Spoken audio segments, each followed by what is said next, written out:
Hey, what's up? This is Pete with Mosko, and I'm going to make a video about using the Reckless 10 bag for trail riding. Ash and I were just in California at the Rawhide ADV Days event in the Mojave Desert.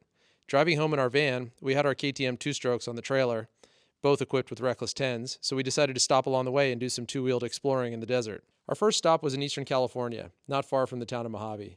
Man, it was so beautiful there. There were miles of perfect single-track trails to explore, and it seemed like we had it all to ourselves. Beautiful views and rocky fun riding through trees and along treeless ridges.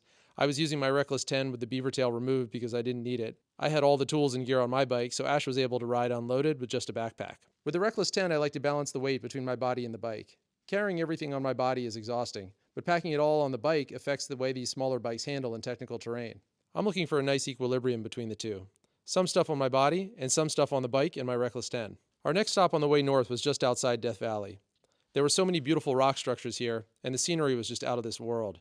Here, Ash used a Reckless 10 on her bike too, and at the end of the ride, I asked her to demonstrate how easy it is to take the Beaver Tail on and off using these little gated clips, and also how to use the included leash to secure 2 fuel bottles.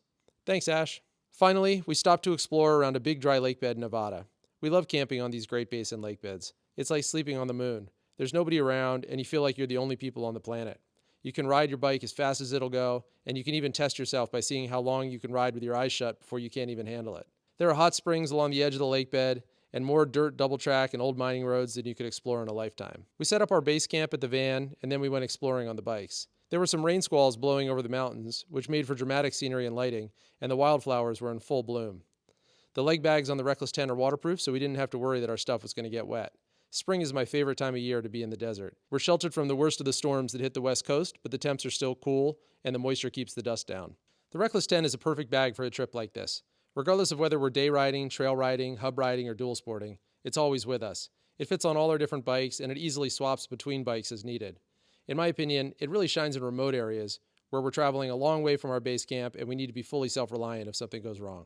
I hope that helps you think about how the Reckless 10 might work on your bike. No. Can't say that anymore? I say it too much, right? See you out there. How about that? Yeah, see you out there. That's our Reckless 10 video. See you out there.